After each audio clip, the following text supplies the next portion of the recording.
पापा, मुझे ले जाओ यहाँ से। ये लोग मुझ पर बहुत जुल्म करते। यहाँ मर। प्लीज मुझे यहाँ से ले जाओ। सुबह का समय है, मेहंदी की रात है। अंजलि के घर में हर तरफ रोशनी है, फूल बिछे हुए हैं, लोग नाच रहे हैं, गाने बज रहे हैं। अंजलि सफेद और गुलाबी रंग के लहंगे में बैठी है, उसके हाथों पर मेहंदी लग रही है। उसके बगल में राहुल बैठा है।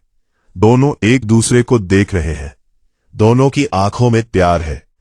अगली सुबह है, शादी का दिन है, बारात आ चुकी है। अंजलि लाल रंग के भारी लहंगे में बिल्कुल दुल्हन की तरह सजी है। उसकी आंखों में सुरमा है, हाथों में लाल छल्ले हैं, गले में सोने की माला है। वो फेरे ले रही है। राहुल शेरवानी में बहुत हैंडसम लग रहा है। सब लोग खुश हैं। फेरे खत्म होते हैं, विदाई का समय आता है। अंजलि के पापा रो रहे हैं। अंजलि की आंखों में भी आंसू है। राहुल के घर पहुंचती है अंजलि। दरवाजे पर रमोला खड़ी है। वो अंजलि को गले लगाती है, मीठा खिलाती है, लेकिन जैसे ही दरवाजा बंद होता है, रमोला का चेहरा बदल जाता है। वो अंजलि से कहती है, कल सुबह 4 बजे उठना। सुबह के 4 बजे है।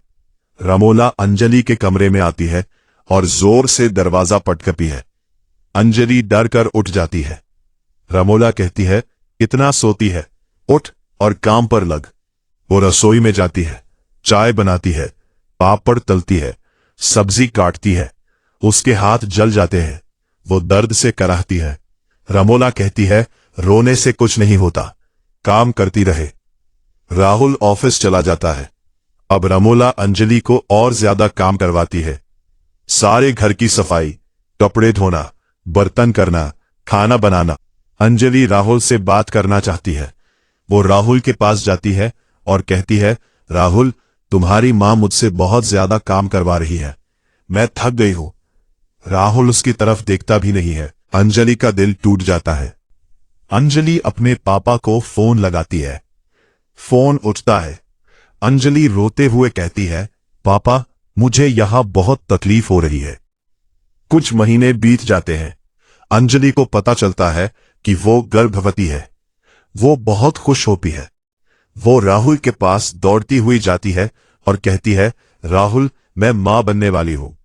राहुल के चेहरे पर खुशी नहीं आती। वो कहता है, तुझे बच्चा हो गया, अब और परेशानी बढ़ेगी। अंजलि सुनकर सन्न रह जाती है। रमोला को पता चलता है। वो कहती है, बच्चा होगा तो खर्चा बढ़ेगा, पैसे कहां से लाएंगे? तेरे पापा ने तो दहेज में कुछ खास दिया नहीं। अंजलि का पेट बढ़ने लगता है। वो 8 महीने की गर्भवती हो जाती है, लेकिन रमोला अब भी उससे काम करवाती है। अंजलि फर्श पहुंचते हुए गिर जाती है। उसके पेट में दर्द होता है। वो चिल्लाती है। अंजलि जैसे तैसे उठती है। एक दिन राहुल अपने एक दोस्त से मिलता है। उस दोस्त के पास एक शेर है। एक छोटा सा प्राइवेट चिड़ियाघर है। राहुल शेर को देखता है। उसके दिमाग में एक खौफनाक विचार आता है। अगले दिन राहुल अंजलि से कहता है, चल पिकनिक पर चलते हैं, जंगल में थोड़ा घूमेंगे। अंजलि हैरान होती है। 8 महीने का पेट होने के बाद पिकनिक?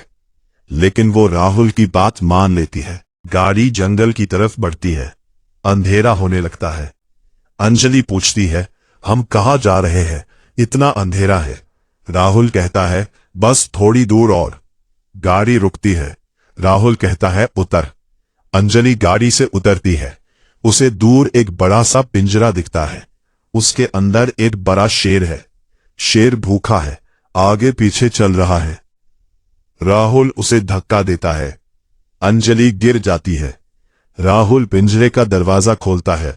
शेर बाहर निकलता है। अंजलि चिल्लाती है। वो अपने पेट को दोनों हाथों से ढक लेती है। वो बस इतना कह पाती है, मेरा बच्चा। राहुल और रमोला भाग जाते हैं। शेर अंजलि की तरफ बढ़ता है। अंजलि अपनी आंखें बंद कर लेती है। उसे लगता है कि अब सब खत्म हो गया। शेर उसके बिल्कुल पास आता है। वो उसके पेट को सूंघता है। अचानक शेर रुक जाता है। वो उसके पेट के पास जमीन पर बैठ जाता है, जैसे उसे पता हो कि अंदर एक बच्चा है, जैसे उसमें इंसानियत है। अंजलि की आंख खुलती है, वो शेर को देखती है। शेर उसे देख रहा है लेकिन उसे खा नहीं रहा। अंजलि रोती रहती है।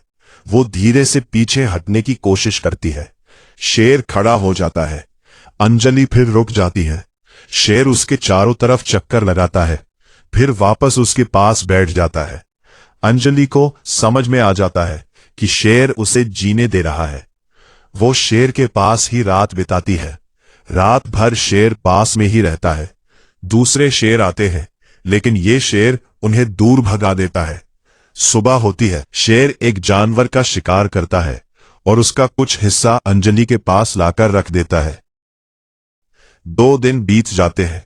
अंजलि को बहुत तकलीफ हो रही है। उसको प्रसव पीड़ा शुरू हो जाती है। वो चिल्लाती है। शेर उसके पास दौड़कर आता है। वो उसके इर्द गिर्द चक्कर लगाता है। फिर वो भागता हुआ जाता है और एक छोटे से गांव की तरफ जाता है। शेर को देखकर गांव वाले डर जाते हैं, लेकिन शेर उनके पास नहीं जाता। वो उन्हें इशारा करता है, जैसे कह रहा हो, मेरे पीछे आओ। गांव के कुछ लोग डरते हुए शेर के पीछे चलते हैं। शेर उन्हें जंगल में अंजलि के पास ले जाता है। अंजलि जमीन पर पड़ी है, उसके पैरों में खून है। वहां एक औरत उसे देखकर चिल्लाती है, ये तो एक गर्भवती औरत है। गांव वाले अंजलि को उठाकर गांव ले जाते हैं। थोड़ी देर में अंजलि बेहोश हो जाती है। कुछ घंटों बाद वो अपनी आंख खोलती है। उसके बगल में एक छोटा सा बच्चा है, एक बेटा। अंजलि बच्चे को देखती है और रोने लगती है। अंजलि ठीक हो जाती है। वो बच्चे के साथ अस्पताल से बाहर आती है। वो पुलिस स्टेशन जाती है और राहुल और रमोला के खिलाफ केस दर्ज कराती है। दोनों को पुलिस गाड़ी में बिठा ले जाती है। अदालत में केस चलता है। अंजलि बच्चे को गोद में लेकर कोर्ट में खड़ी होती है। उसके पापा भी आते हैं। राहुल और रमोला को 20 साल की सजा। अंजलि अपने बेटे के साथ उसी जंगल में जाती है जहां उसे छोड़ा गया था। वो शेर आज भी उसे पहचानता है। वो आता है और बच्चे को देखता है। अंजलि उसके सामने घुटने टेक देती है। आंखों में आंसू है। वो कहती है, तूने मुझे जीना सिखाया।